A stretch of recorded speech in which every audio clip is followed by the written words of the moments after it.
Hello everybody and welcome. In this video I'm going to show you all charging methods for your speaker EDIFIER MP230.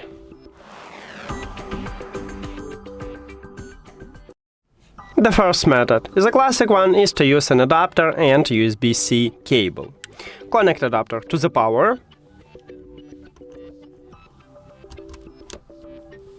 Then at the back side we have USB-C port. On the right side, connect USB-C cable to this port, and near to the port we have the LED light, meaning that your speaker are charging.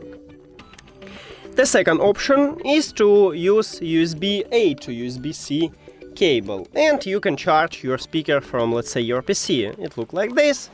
So connect USB-C cable to USB-C port at the back side. And I'm going to connect USB-A cable to my PC, but you can also connect it to another device with USB-A port. Now let's check the LED light, and it also works.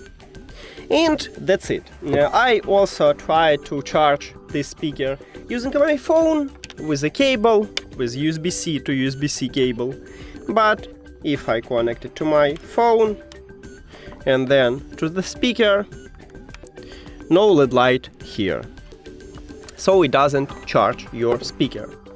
And that's it. Thank you for watching this video. If you found it helpful, please consider subscribing to the channel and leave the like on the video. See you later!